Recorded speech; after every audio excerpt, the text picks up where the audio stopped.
बांग्लादेश में हालात हर दिन बिगड़ते जा रहे हैं। शेख हसीना की सत्ता के तख्ता पलट के बाद से पड़ोसी मुल्क में अशांति का माहौल बना हुआ है। इसी बीच अब बांग्लादेश में अपनी करेंसी नोटों से पूर्व राष्ट्रपति और बांग्लादेश के संस्थापक के रूप में पहचाने जाने वाले मुजीबुर रहमान की तस्वीर हटाने की प्रक्रिया भी शुरू हो गई है, जिसके बाद दुनिया भर में सवाल खड़े होने भी लगे हैं। जानकारी के अनुसार बांग्लादेश की बैंक में नए नोट छापे जा रहे हैं, जिसमें इसी साल जुलाई महीने में छात्र आंदोलन की झलक को शामिल किया जाएगा। यानी छात्र आंदोलन में जिस तरीके से हिंसक रूप लिया, अब उस तस्वीरों को नोटों पर छापा जाएगा। बता दें कि इस आंदोलन ने शेख हसीना को देश छोड़ने के लिए भी मजबूर कर दिया था। इसके बाद मोहम्मद यूनुस को अंतरिम सरकार के प्रमुख के रूप में नियुक्त किया गया।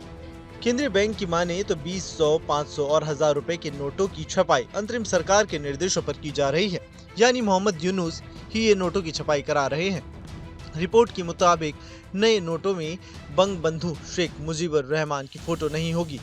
नए नोटों में धार्मिक संरचनाएं, बंगाली परंपरा और जुलाई के आंदोलन के दौरान बनाए गए ग्रेफिटी को शामिल किया जाएगा। बांग्लादेश बैंक की कार्यकारी निर्देश खुशनारा शिखा ने कहा, आशा है कि नए नोट अगले 6 महीने के अंदर बाजार में जारी कर दिए जाएंगे। एक तरफ जहां बांग्लादेश के नोटों पे छपाई को लेकर सवाल खड़े हो रहे हैं, तो दूसरी तरफ करेंसी नोटों से पूर्व राष्ट्रपति और बांग्लादेश के संस्थापक की चर्चा भी तेज हो गई है। अब आपको बताते हैं कि मुजीबुर रहमान कौन थे और क्यों उन्हें बांग्लादेश के संस्थापक के रूप में जाना जाता है।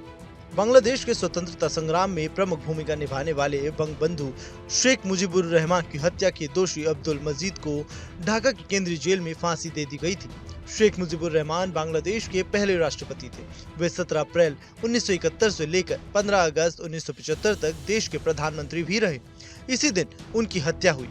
हत्या के 45 साल बाद अपराधी की सजा पर अमल हुआ। उनकी बेटी शेख हसीना भी बांग्लादेश की प्रधानमंत्री रही। हालांकि बांग्लादेश में आंदोलन और हिंसा के बाद शेख हसीना को अपना पद छोड़ना पड़ा, साथ ही अपने देश को भी छोड़ने पर मजबूर होना पड़ा। तो आपको बता दें कि 7 मार्च साल 1971 के दिन ढाका का रेस कोर्स मैदान लोगों से खचाखच भरा हुआ था।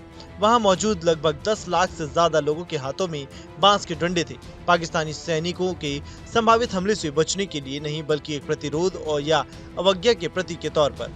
आजादी के पक्ष में नारे रुकने का नाम नहीं ले रहे थे। भीड़ का जायजा लेने के लिए पाकिस्तानी सेना का एक हेलीकॉप्टर ऊपर चक्कर लगा रहा था।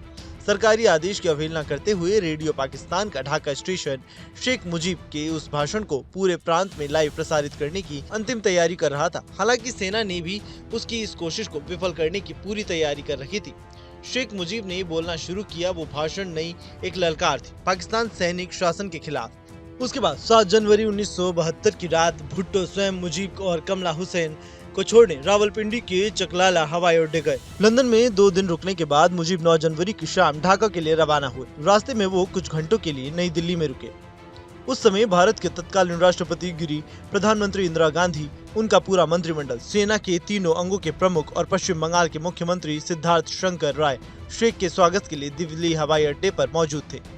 ये कहा भी जाता है कि भारत और बांग्लादेश के रिश्ते उस समय काफी गहरे थे। न्यूज नेशन अब व्हाट्सएप पर खबरों के ताजा अपडेट के लिए न्यूज नेशन के इस QR कोड को स्कैन करें।